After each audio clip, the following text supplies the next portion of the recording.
Hi, we're going to go over the BQ40Z50, how to set it up, and what are the steps to go to production with the BQ40Z50.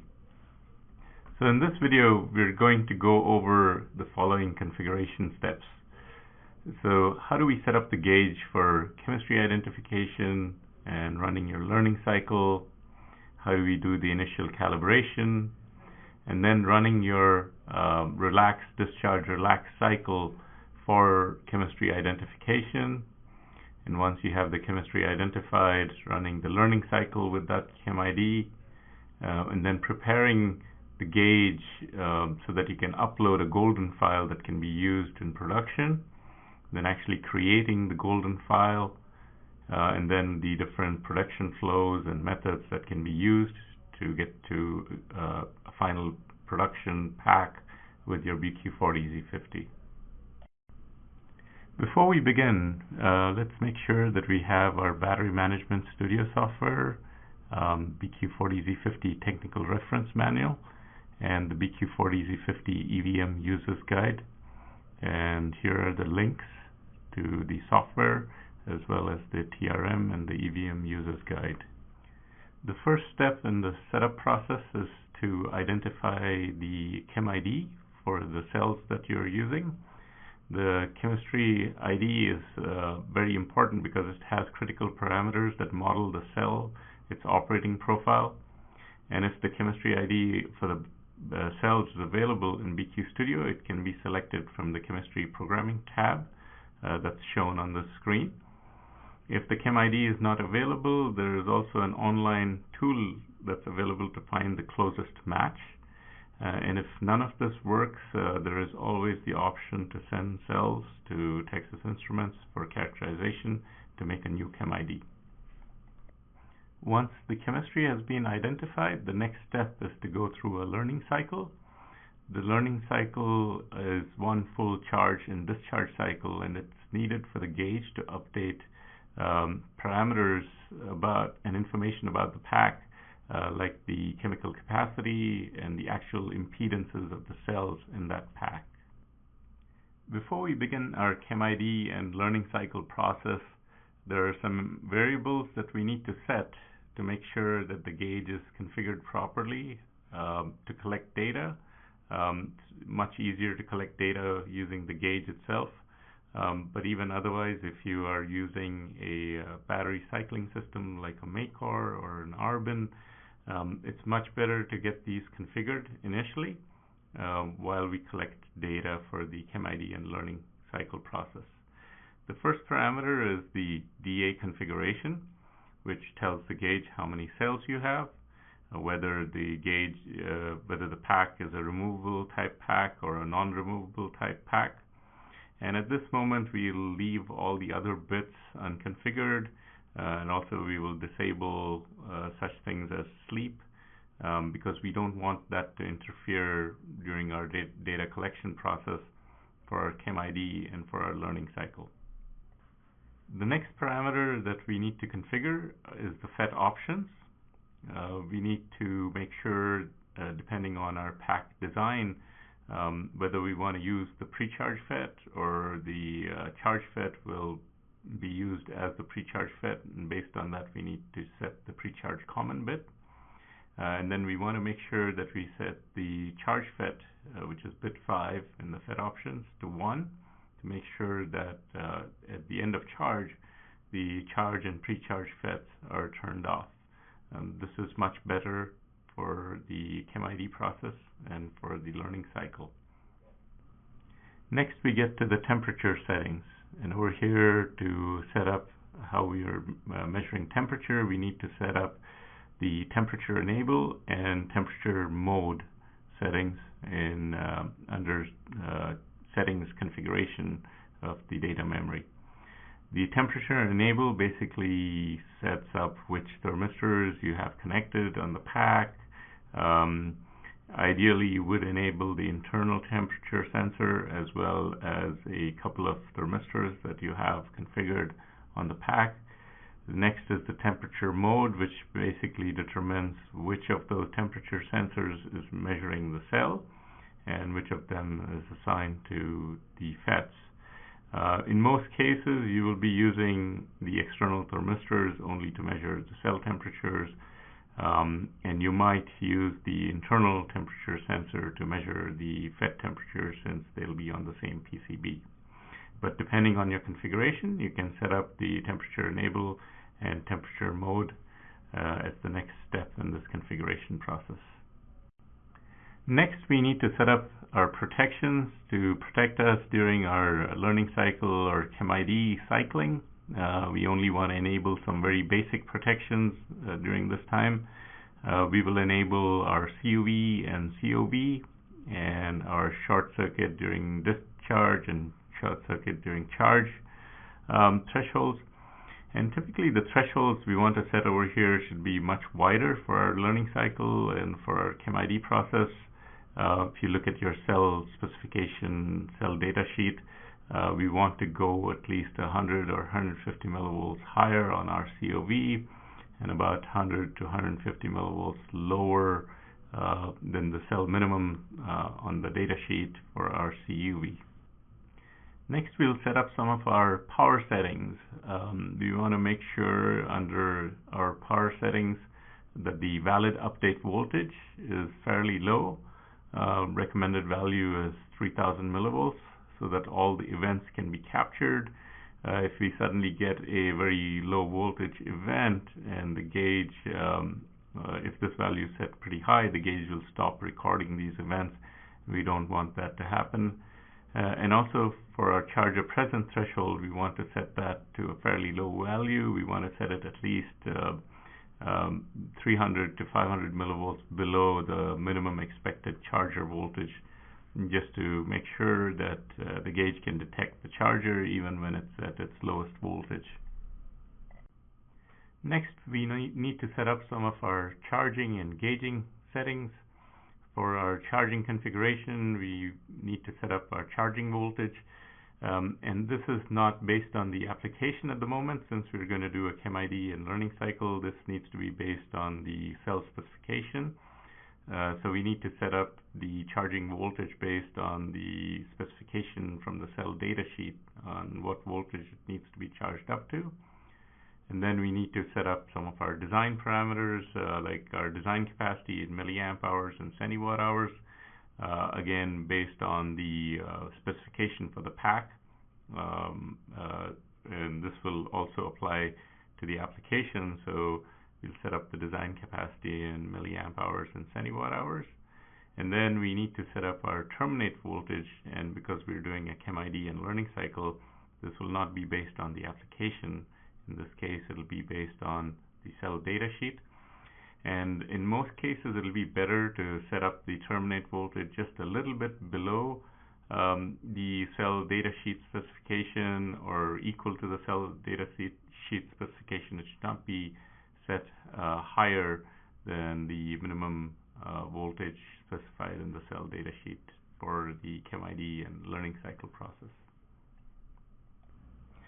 Now that we have the gauge configured for our learning cycle and our ChemID process, we've done all the basic settings. The next step will be to do the calibration before we begin data collection for ChemID and learning cycle. We need to calibrate a few basic things before we start the data collection. This would be our voltage, cell voltage, our current calibration, and also the temperature calibration.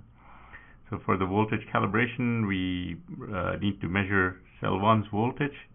Ideally, you will have a 4-wire measurement to get accurate voltage measurement, and you would put that in the applied cell 1 voltage box, check the calibrate voltage checkbox, and then hit the calibrate gas gauge button, and this will calibrate the cell voltages. Since the device has a multiplexer inside, we only calibrate for one cell voltage. It's the exact same circuitry used for all the other cells, and so this makes it much easier for us to do the calibration, and we should still get accurate voltage for the other cells. The next one is the current calibration. Ideally, you'll have a source meter or a current source of some sort and also an accurate measurement of that current. We'll apply that across the sense register, which is typically, you took it up to cell 1 minus and pack minus. This will put current across that sense register. And then you'll put in the measured current in the applied current box, check the calibrate current checkbox, and click the calibrate gas gauge button. And this will calibrate the current for the gauge. And then we'll do the temperature calibration. And ideally, if you want to get very accurate temperature calibration, you'll put it inside a thermal chamber at a known constant temperature, typically 25 degrees C, close to room temperature. Then you'll put that measured value from that thermal chamber in the applied temperature boxes, click the calibrate checkboxes, and click the calibrate gas gauge button. And this will calibrate the temperatures. But the temperature accuracy doesn't have a huge impact. If you're off by half a degree or 1 degree, it's not going to cause a huge variation in the accuracy of the gauge. So if you know what temperature you're at in your room, you don't really need to use a temperature or a thermal chamber. You can just put that temperature in the applied temperature boxes and click the calibrate gas gauge button, and this should get you pretty close. Next, we'll talk about how to prepare our BQ Studio for data collection. During our ChemID cycling and our learning cycle, we will need to log parameters using BQ Studio, especially if we don't have something like an RBIN or a MACOR that can record this data. This is the simplest way to collect data for our ChemID and learning cycle process. So typically the first thing I do is click over here on the auto refresh, turn that off because we really don't need the dashboard at this time. Go to Windows, go to Preferences, and then we'll go to Registers. And the scan and log interval shows you at the rate at which the information on the register screen is going to get logged to your log file. Ideally, we'll leave that at 4,000. We just want to make sure that below 1,000 milliseconds doesn't provide any useful information, because most of this data gets updated only once a second. And we really don't want to gather this data more than 10 seconds every data point, because then we do lose some useful information. Ideally, you'd keep this between 2,000 milliseconds and 8,000 milliseconds, between 2 and 8 seconds. I'll leave it at 4,000 for right now. And the other thing that we can do, which is especially useful for debugging during our ChemID and learning cycle process, is we can log our data memory. And we can set at what interval we can export these GG files. Ideally, you want to choose something between about a minute to 10 minutes, every 10 minutes. And right now this is set to 300,000 milliseconds, which is 300 seconds, or about once every 5 minutes. And this should be okay. So I'll say okay. Then if I bring up my data memory screen, I can, right now I'm not connected to a device, but if it was connected to a device, we can click the auto export button, which will now start auto exporting the GG file. Every 5 minutes you'll have a new GG file, and you can see what was changed by the device firmware or by you in the data memory as we do the ChemID cycling or the learning cycle cycling. And then we'll go to the registers and we'll click the start log button. This will log all the values in the register screen. And then we can give it a name and click save. and it should start logging all the data in this registers and bit register screen every 4 seconds. And this will be the log that we can then submit for our chemistry ID process. And then if you are going to do the online learning cycle instead of actually doing the cycle on your pack, you'll take that log and the exported GG file, and then you can submit it to the GPCRA tool online. And so you can have all the information recorded while you're cycling your pack for your ChemID or for your learning cycle. Now that we've configured our gauge and we've configured our BQ Studio, the next step is actually running the relax, discharge, relax cycle on the pack. And this information can be used for our ChemID or for our learning cycle. The first step, of course, is to identify the chemistry ID. Over here on this slide, I have some links which will take you to the ChemID tool online and also the learning cycle tool online. These links also have instructions on how you can run the cycles required to collect the data for ChemID and for learning cycle. The basic steps for our relax, discharge, relax cycle is as follows. So the test needs to be performed at room temperature. So if your pack was in the thermal chamber at cold temperature or hot temperature, you want to make sure that we bring it up to room temperature and let it relax there so that the temperature stabilizes.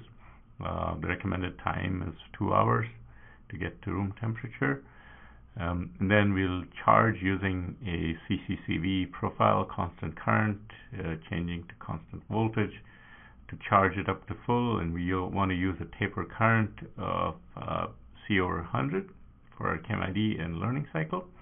You can change this later for your application, of course, but during our learning cycle we want to use a taper of C/100, and we want to use nominal charge rate for our CC and our nominal voltage for our CV voltage. If another method for charging is specified by the cell maker, then you might also want to use that method. Next, we'll let the battery relax for 2 hours once it's fully charged, so that the voltages can reach an equilibrium voltage, and we can measure a good open circuit voltage from the cells. And during relax, it's best to disconnect the instruments used for charging, because in some cases the charging current won't go completely to zero. It might be trickle charging the batteries. We don't want that to happen, or there might be unintentional loading. We don't want that to happen because we want to find out the true open circuit voltage after charging for the cells. Once it's fully relaxed and we get an open circuit voltage from the cells, then we can do the discharge for the batteries. For our ChemID process, we ideally want to discharge at a C/10 rate, and for our learning cycle we want to discharge at a C/5 rate until the minimum voltage is reached as specified by the cell manufacturer. Once it reaches this minimum voltage or terminate voltage, then we can let the battery relax for about 5 hours to reach the equilibrium voltage at the end of discharge and get another OCV voltage. If time is of an essence, and if you're okay with a little bit less accuracy in this process, you can also discharge at C/7, because then you can use that log for your ChemID process as well as the online learning cycle process using the GPCRA. So it's a compromise between the C/10 and the C/5, but it does work fairly well in most circumstances. If you're running the charge-discharge cycle for the learning cycle, there are a few more things that we need to be aware about. So for the learning cycle, we want to make sure that we discharge the battery to empty. And so on the initial discharge, if IT is enabled, make sure to set a reset and send a reset command so that the resistance updates are disabled during this discharge portion of the learning cycle, so that resistance updates don't occur with the wrong Qmax. So we want to get a correct Qmax first and then get our resistance updates. Then we want to rest for about 5 hours once we're fully discharged so that we can get a good OCV reading, which will be our starting, which will get our starting DOD for calculating our Qmax. And then once the OCV reading happens, then the VOK and our disk bits, the IT status registers will be cleared, and your DOD reading will be qualified for a Qmax update. The 5-hour wait time is a recommendation, but typically if you see the VOK clear, then you'll know that the OCV has been taken, and then you can start the charging for your learning cycle to get your Qmax. So next we'll charge the battery up to full. We typically recommend charging at a C/2 rate. We want to make sure that IT is enabled at this point. And at the start of charge, the VOK bit will get set in the IT status register. And at the end of charge, the FC bit will get set. And if you configured your SOC flags correctly, we typically want to configure the FC to get set on a valid charge termination. And so once the battery is fully charged, this bit should get set, and we'll be on our way to getting our Qmax for this pack. Once the pack is fully charged, we will next let it relax for about a couple of hours. This relaxation time will allow for a valid OCV, which will get us our second DOD that's required for our Qmax update.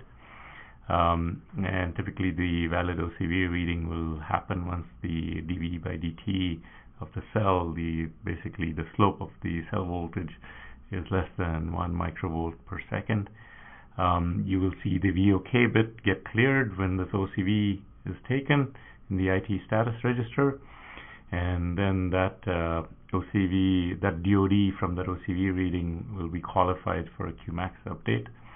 Like I mentioned before, the 2 hours is a recommendation, but typically as soon as you see that VOK getting cleared, you will know that the gauge has the DOD information required for the Qmax to update, and you should also see that Qmax update happen, and the update status should change from a 04 to a 05. So there is a note over here that it takes less time for a battery to relax once it's fully charged than it does when it is discharged. This is generally the case. This is not always true, but in general, yeah, the relaxation takes less time after charging than after discharging. And important things to note over here: the Qmax update criteria that you should be looking for is the OCV can only be taken when the change in voltage over time is very small, in this case less than 1 microvolt per second, and at least 90%, there's at least 90% change in DOD, or in other words, there's 90% change in the past charge from empty to full. Now that we have our Qmax, the next step in the learning cycle is to update our impedance table. For this, we can now start discharging the pack to empty. We typically recommend a C/5 rate for a reasonable IR drop, so that we can get a reasonable resolution for the impedance of the cells. But the rate can be as low as C/10. If we go below C/10, then the discharge will probably be disqualified for resistance updates. So we do want to make sure that there's reasonable current during this discharge, so that we can get an accurate resistance calculation from the IR drop. During the discharge, the resistance table will be updated at each grid point, and the resistance table is stored in 15 grid points along the discharge curve, and we do want to go all the way down to the minimum cell voltage so that we are using actual values for updating all the resistance grid points. So once the resistances are updated, the update status should go from a 0x05 to 0x06, and also the RA flags will be updated for one of the tables. Typically the first table's flags will change from an FF55 to 0055. So during this learning process, we want to make sure that we only have our gauge enabled and FET enabled. We don't want to enable things like lifetime or black box. At this point, not even your LEDs or permanent failures, things of that nature. We want to keep it simple. We want to make sure that especially lifetime and black box are not enabled, so that they don't store any of this information in the data flash, which will make it much easier in our next steps for making the golden files. Now that we've finished our learning cycle, we can now prepare the gauge to upload our golden file. So to prepare for the golden file, we need to change quite a few settings. We need to put in our application settings, and also we need to make sure that few of these settings are correct for the golden file. The first setting is the cycle count and the Qmax cycle count. Ideally, if you've not been cycling the pack and you've only done the learning cycle, these should already be at 1. Otherwise, we need to change both the cycle count and the Qmax cycle count to 1. And then we want to change the update status from a 06 to a 02. We want to make sure that that gauge enable bit is turned off, so that when we program it on a production pack, we give the gauge enable command. Only then do all the parameters start taking effect. In some cases, of course, customers will also run the field update cycle. In those cases, the update status might have gone to a 0x0E. We want to change that from a 0x0E in that case to a 0x0A. We just want to make sure that that gauge enable bit is not on. Next, the manufacturing status init, which gives the initialized parameters. When you do a reset, it tells the gauge what all is enabled. We want to set that to 0, because when we're doing production programming, we want all of that to be disabled till we specifically give those commands. The next one is the offset taken bit in the CC auto config. We want to clear that bit, and also we want to zero out the CC auto offset, because we don't want to use the offset from one pack on all the other packs. So we want that to be initially 0 in our golden file. And we want to let each pack individually get its auto offset. Then we also want to change the charging voltage in the advanced charging configuration. We want to set that up for the application. Previously we had set it up for the chem ID and the learning cycle. Now we want to change it so that it meets the application requirement. And also our terminate voltage, previously we had it set low for our chem ID and learning cycle process. Now we want it to match what is required for the application. Continuing on with preparing for our golden file upload. Before uploading the golden file, we also need to set other application-specific parameters in the gauge. We want to make sure that all the protection thresholds meet the application requirements, and all the required protections are enabled for the application. Also configuring the PF, the permanent failure thresholds, and enabling those. We want to adjust our power settings based on the application. If we're going to use sleep and shutdown, power safe shutdown, we need to set up those thresholds. Also going into configuration, if you're going to be using the sleep mode, we need to configure that in our configuration. We need to configure other things in our settings based on our application.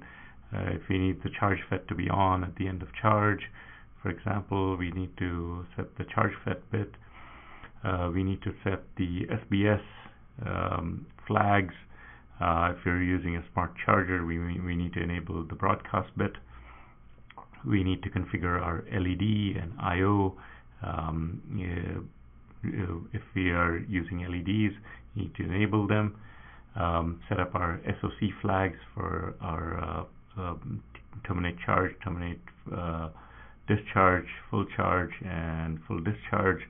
When those get cleared, when those get set. So we need to configure all the other parameters at this point before we upload our golden file. Once we have the gauge configured for the application, next we can go ahead and upload our golden file. Now there are different types of golden files that we'll discuss over here. First, we have our gg.csv file. So this basically contains all your settings, the RA table, your calibration parameters, all of that is contained over here. It doesn't contain any of the proprietary information of the chemistry ID, but apart from that, it contains everything in the .gg.csv file. The next file option is the hex dump file. So this basically dumps the raw memory. This can be done from the data memory tab. You click the hex dump button. You'll get a .gg file that contains the base address, offset address, and all the data that's required. And this does contain also the chem ID information, your calibration information, all the settings, everything in just a raw data format. The third file option is the SREC file. The SREC file has the firmware as well as all the data memory, all contained in one file. And this you can get by going to the firmware tab and using the read SREC button. You can export the SREC from that device and use that for production as well. Now that we have the golden file, let's see how we can use that golden file to go to production and produce our packs. The typical flow during production will be you'll do some calibration on the board. There's calibration for production, and we have a really nice application note which is referenced here on this slide for individual calibration. And some customers will also use just nominal values for calibration if their PCB production and assembly process is pretty streamlined. There might not be much variation in these calibration parameters, in which case they'll typically take 20 boards and get the average value of these calibration parameters and use it on all their packs. The next step will be to actually download your golden file. There are some TI tools available to do this. Of course, you can always use BQ Studio with your gg.csv file. First, you'll import the chem ID from the chemistry tab, and then import the GG file onto your new pack. And that way, you'll be able to use your golden GG file and also have the chemistry ID programmed into your new packs. The other method is to use the advanced BQM tester with the BQ production software. The advanced BQM tester also can help with doing calibration for production, and you can program multiple packs simultaneously using the BQM tester and BQ production software. And typically this will use a .srec file for production, so you'll likely want to make sure that your golden file is in a .srec format if you're going to go with this method. Another popular method for production of packs is for customers to make their own custom production program. Typically this will use the hex dump file. They can program doing block writes using this hex dump file. They can write all the memory that needs to be written in all of their production packs, and also they can customize writing their manufacturer info, serial name, serial number, manufacturer name, production date, and all of these customized parameters. And typically it's fairly simple to implement this kind of production program, and it's also fairly common. Once you've downloaded your golden file and all the new packs have all the settings, the last steps in production typically is to give the gauge enable, FET enable, lifetime enable, black box enable, PF enable, and fuse enable commands. And if you're using LEDs, of course, the LED enable command. So all of these commands are sent after all the production programming has been finished. And if you're going to do any post-production testing, typically you'll only give your gauge enable and FET enable, do the tests, and then give the rest of these commands, just to make sure that especially your lifetime and black box data is only a reflection of the pack once it's put into service, and it doesn't contain any data before it gets into service. There are also some third-party tools that are available for production and for testing. One of these companies is the Fujian Nebula Electronics company in China. They do make battery pack production, calibration, and testing equipment that work with the BQ40Z50. Also, typically the first production run will be a small quantity that you evaluate that your golden file is correct, your production method is correct, your calibration is working, and also to make sure that if there are any other steps in your production, all of that has gone smoothly and you're getting quality packs that you can ship out to your customers. Thanks for watching, and hope this makes it easier to use the BQ40Z50.